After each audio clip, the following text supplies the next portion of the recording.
Hello everyone, welcome back to my channel. I'm Brushes and Bunnies, and in this video I'm going to be attempting the very popular Instagram challenge, the Draw This in Your Style challenge. I'll be transforming these 3 sketches into beautiful works of art with watercolor.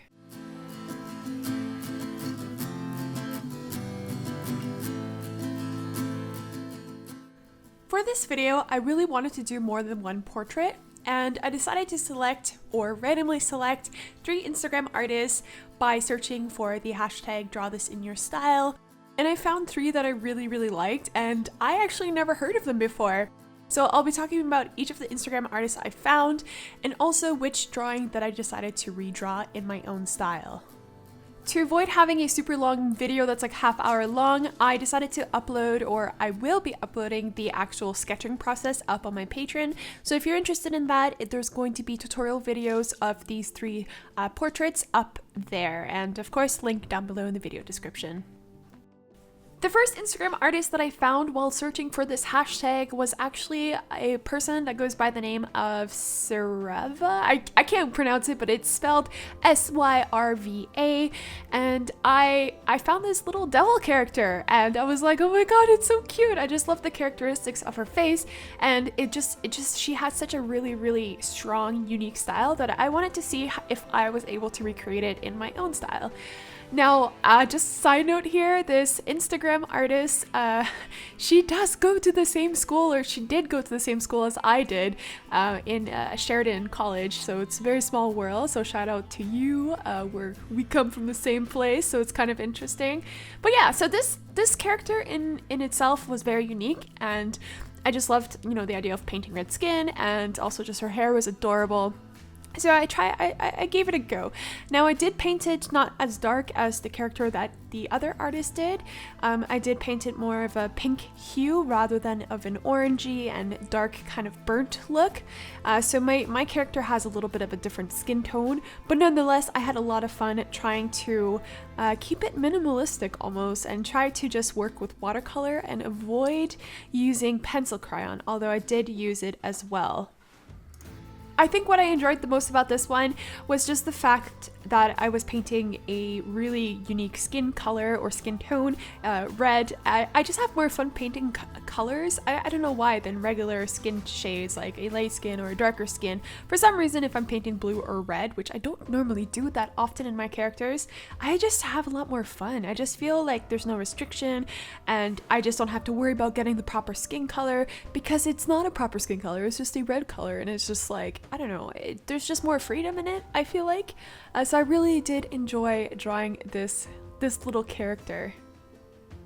Oh, and I should also mention that the materials that I'll be using, or that I used, are down below in the video description. I used the exact same materials for all 3 portraits, so you're gonna see, like, it's primarily just watercolor from Shinhanart, the premium colors, and I used my Faber Castell Polychromos as always, and also the Luminance pencils from Caran. So those were the majority, or the most important materials that I used, but you can find most of it all down below in the video description.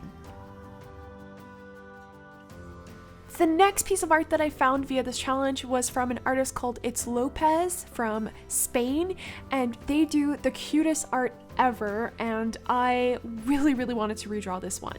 Now this one, part of the reason why I wanted to redraw her was because of the fact that the pose was just so complicated to me. I couldn't really get it, and I thought it'd be a challenge in itself just to try to recreate it. Now I had a lot of issues with this pose, and I had a lot of issues with her face, and you could probably tell a little bit that it's gonna look a little bit wonky, but yeah, I don't know. I wanted to include it in this video just because of the way that I did end up painting her. I really like just the subtle shades that I used, and also the nice pinks and browns and tan colors, and just like the way that it turned out. So yeah, this I think out of all 3 characters, this one was definitely the toughest one. Now, a couple things I just want to point out in terms of the mistakes that I made. First and foremost, definitely the pose in itself with the shoulders. It was just like she's a little bit hunched over, and it's very, I couldn't really get it. Maybe in order to like make it look a little bit better, I could have enhanced the shadows a little bit, but I did want to keep this subtle kind of pinkish look that I had going.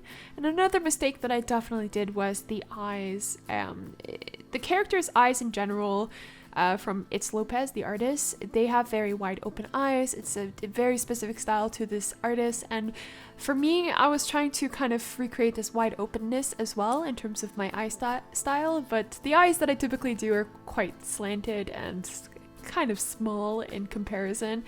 So I tried to attempt that. I'm not sure if it worked out, and I think I did mess up the shape and also the space between the eyes as well. It's a little bit too wide, but that's okay. It's just a little mistake that I'll learn from. Now for this portrait and also the next portrait that I'll be showing you, both of them were digital pieces of art, and although I did select them, I did want to try to kind of improve my watercolor by keeping it very, very subtle. If you guys have noticed that in my past, like in terms of working with watercolors, I tend to go overboard and like add all these layers and stuff like that, and I don't really know why I do it. I'm not so sure. I never really let the watercolor breathe on its own. So for these portraits, I really tried to keep it very simple, have a very subtle effect with the watercolor, just work with some gradients, not add too many colors to create too complicated things, and just let the watercolor speak for itself. So this is sort of the reason why I loved this challenge so much, is because it did let me try something new, and I tried to keep it as true to the artist's original artwork as much as possible, but also keep my style without overcomplicating it. The next piece of art that I decided to choose was from an artist called Tiny Minty Wolf. They do digital art and they also do some really, really cool characters. And the one that they chose for this style challenge was an original character called Mia. And I just loved it because it reminded me of like this Miami Vice kind of feel. I don't really know. There was like an 80s twist to it, but it was pastel, which I love pastels. And I just wanted to recreate it because of the colors and also because of the character. I thought the character was really adorable. I had a lot of fun with this one because it was very easy for me in terms of the character, the face, the colors, and just the overall pastel look of it. It just made it easier for me to paint and also not worry too much about the color combinations. So this one was rather simple. Now for the background, I did decide to stick a lot to the actual original art, minus like the pink checkered pattern or the square pattern in the background. I did do the circle. I did use my fine tech pearl colors to create a shimmery background of purple and blue gradient, and I did, as a very last minute thing, I decided to draw the kind of Miami kind of background with white gouache. I'm not sure if I'm a fan of it yet, just because I'm not sure if it looks okay. I don't really know. Again, this is kind of out of my element in terms of the composition and in terms of the just, you know, drawing an actual skyline of some sort. It's very new to me. But yeah, I think in the end it did turn out really cute, and the character is honestly adorable. Overall, this challenge is a lot of fun. I actually want to do more of them, and I probably will. I'll be posting the individual art pieces up on my Instagram as well, so you guys can check it out there. And I'll be also adding the comparison photos between the artist's original work and also the one that I did up close. So you can just, you know, wait, and I'll be posting them on my Instagram page. I'm also probably going to be posting my own piece of art that you guys can draw in your own style. I hope that this challenge is still rolling when I get to do this, but it will definitely be posted up in the next couple days, and you guys can just draw it in your own style, and I will be featuring some of the art in my next video. So I hope that's okay with you guys, but if you want to participate, it's gonna be posted very soon on my Instagram page. These 3 pieces will be available in my Etsy store, so the link is also down below in the video description if you're interested in buying these original art pieces. I want to wish you guys a fantastic day, keep trying, never give up, keep being awesome, and we will see each other in the next video. Bye!